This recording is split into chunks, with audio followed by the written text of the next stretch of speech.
Hey y'all, thanks for stopping in. Appreciate you taking time out of y'all's busy schedule, stop in and see what it is I'm up to. It is headed on 5 o'clock in the evening, Monday, the 17th of October, 2022. Right now, it is 78 degrees outside, rain cooled. Temperatures are supposed to be dropping, unseasonably cold part of this week. Humidity is at 81% because it just stopped raining. 26 degrees Celsius. And I am off to see the daughter. Off to the daughters to see what we're doing about dinner tonight. Uh, so, like I said, it just got done raining and it came down, but not as hard as they had predicted. And watching the radar, I can see a lot of the rain was further south of us. So, they misjudged by a little bit, but oh well. I mentioned something to Granddad is an old man. He had done a video on one of his local streams, and talking about droughts and drought conditions. And he's over there in Great Britain, and they've had some pretty well. They had some hot weather earlier this year, and they've had a dry, quite a dry spell considering where they are. So, but it takes a while for things to regenerate. Like once the ground is dry, like, and your water levels are down, it doesn't regenerate off of one or two small rains because the earth sucks that stuff up like a sponge, and you have to like totally charge that sponge back up before it starts feeding out into streams, creeks, rivers, ponds, that type of stuff. Unless we're talking runoff. Runoff is totally different. Runoff is when you have too much rain for the ground to absorb and it just runs off.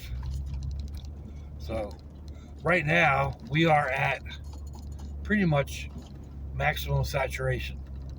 So any rains we get kind of just run off and or overflow ponds and whatnot. Excuse me. But on those same lines, I mean, I've been following what's going on out at Lake Mead for a while. Now, those of you who don't know, Lake Mead is out there where the Hoover Dam is, and where like most of Las Vegas and areas and most of California and whatnot, they draw their power from the Hoover Dam and they get their water from the reservoir. Well, that reservoir is down over 1,000 feet. It had gotten to a point at one point this year where it was almost too low to let any water out over the dam. They did get some rain in the surrounding area that brought the rain back up, or brought the lake back up a couple of feet, but nowhere near. Like I said, it's still down like something like 1,000 feet or something. So, but then I totally missed the story on the Mississippi. Mississippi is the main river that runs right almost through the center of the country.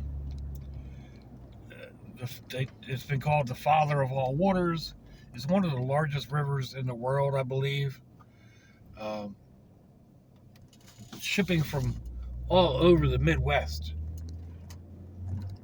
goes down the Mississippi River. I mean, it is a main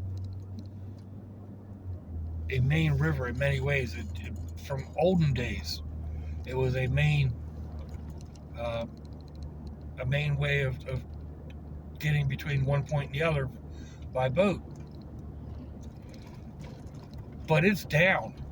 It's down to a point now in some areas where they can't load the barges more than half or three-quarters full and still get them to float down the river, because the river is so shallow. It's down to less than half in many areas of where it should be. Why should we care?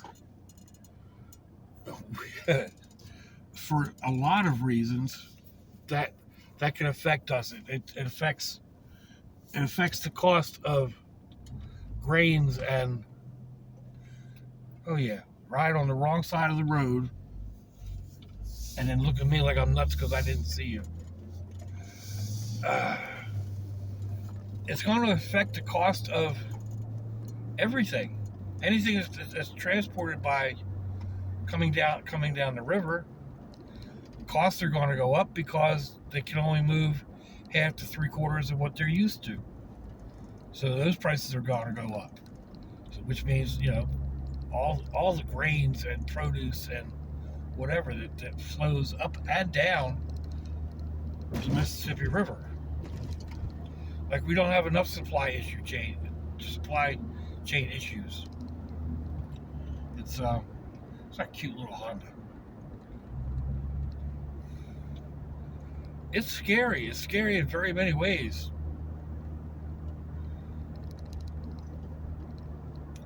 I don't want to get to be a channel of, gloom and doom, but we need to be aware of what's going on. We need to be ready to prepare for it. However you can. I didn't realize, well, I kind of realized, but I did a count last night on the cans of spam that I have. Now, Plymouth Fens, a small channel out of England, had said something about hoarding food, and there's hoarding and there's preparedness, I think. But I was looking around the other night. I actually had ordered 2 cans of jalapeno spam because I can't find it anywhere, and I got a good deal on it at Amazon. It took like a month to ship. So anyway, it finally came in, and I went to add it to my larder, my pantry, and realized I've got like 14 cans, the large cans of spam, and then I've got a couple of the smaller cans from like Dollar Tree or whatever, which they're not the greatest, but if you just use them as an ingredient and don't try to use them like regular spam, they work. I mean, I've eaten a whole lot worse, put it that way. And I've always been a fan of saying, just add more hot sauce. There's enough hot sauce, you can make almost anything edible. But we need to take stock. We need to have foods on hand in case items start getting scarce and you go to the store and you can't find something. But it also works out where, I've got food stuff in the house that I can make a meal up without having to go to the store. It may not be fresh ingredients. It may not be, high-class cuisine. But then again, I don't really eat high-class cuisine. I'm just as good having hamburgers or having baked beans over grilled cheese than I am going out and having, a 5-star meal where they put 3 carrots, 2 peas, and a cucumber skin curl on your plate and tell you that's a $15 entree. You know? But anyway, talking about grilled cheese,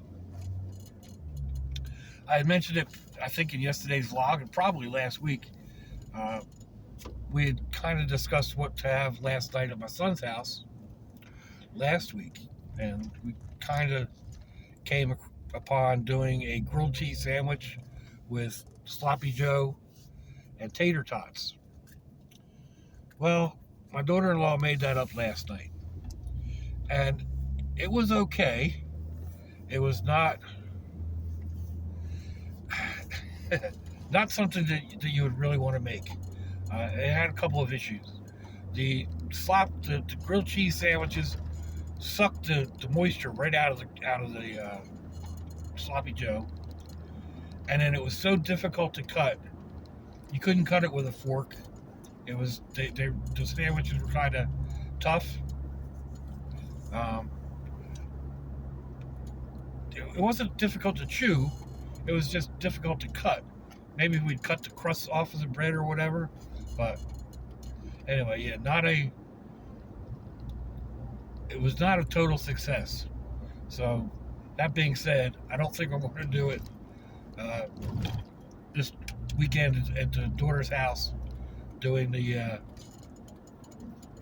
quesadilla casserole. Probably just have the same results. So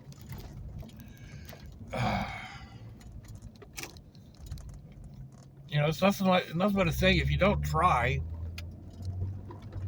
you don't know. And I mean, I like baked beans over grilled cheese. I did my baked beans over, you know, grilled cheese with Spam. They'd probably be good over pretty much anything like that. You just don't want to cook it as a casserole. Apparently, anyway. So,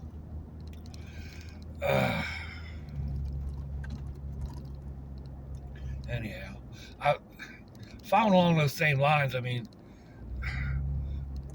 I like having a baked bean sandwich. I've used white bread, smear it with some butter, and throw some right out of the can baked beans on it. I'm good with that. Get a hard roll, smear it with some butter, throw some right out of the can baked beans on it. I'm good with that. So, yeah, I've got plenty of chow in the house to last me for several weeks. And we'll just see where it goes from there. But wow, we're already at my destination, so let me know what you think, folks. Give me a thumbs down or a thumbs up. Leave me a comment wherever it is y'all leave comments on your internet access device of choice. If you'd like to share me around your social media, that'd be fandoculous. If your loved ones are nearby, give them a kiss and a hug. If they're not, give them a call. Hit them up on Facebook. Let them know you think about them. Let them know you love them. We ain't promised tomorrow, people. We ain't promised our next breath. So I see y'all again. I hope you have a fandoculous day. Sláinte, y'all. Bye-bye.